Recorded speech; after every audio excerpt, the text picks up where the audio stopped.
तो चलिए बात करते हैं परम सत्य के बारे में कि परम सत्य है क्या। परम सत्य के जो ज्ञाता होते हैं अर्थात जिनको परम सत्य पता है वह परम सत्य का अनुभव तीन अवस्थाओं में करते हैं। पहली अवस्था है ब्रह्म, दूसरी अवस्था है भगवान का वह अंतर्यामी स्वरूप जो कि प्रत्येक जीव के हृदय में है अर्थात परमात्मा। आपने बहुत सारे लोगों को कहते हुए सुना होगा कि प्रत्येक जीव में परमात्मा का वास है।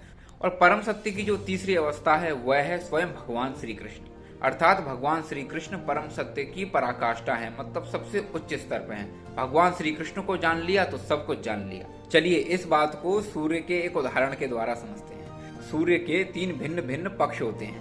पहला होता है सूर्य का प्रकाश अर्थात धूप, दूसरा होता है सूर्य का गोला और तीसरा होता है स्वयं सूर्य लोक सूर्य देवता। जो सूर्य के प्रकाश जो कि सर्वत्र संसार में विद्यमान है उसको जानने का प्रयास करते हैं तो समझ लीजिए कि वह परम सत्य के ब्रह्म स्वरूप को जानने का प्रयास कर रहे हैं। जो थोड़ा सा आगे बढ़ते हैं, सूर्य की सतह के बारे में जानने का प्रयास करते हैं, वह भगवान के परमात्मा स्वरूप के बारे में जानने का प्रयास करते हैं। और जो स्वयं सूर्य के बारे में जानने का प्रयास करते हैं, जिन्हें सूर्य का ज्ञान हो जाता है, समझ लीजिए उन्हें भगवान कृष्ण का ज्ञान हो जाता है। और जिसने भगवान कृष्ण को जान लिया तो समझ लीजिए उसे परम सत्य का साक्षात्कार हो गया।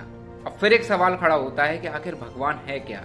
तो चलिए, मैं अज्ञानी हूँ, मुझे ज्यादा तो नहीं पता, फिर भी हम इस चीज को समझने का प्रयास करेंगे। साथ में बने रहिएगा।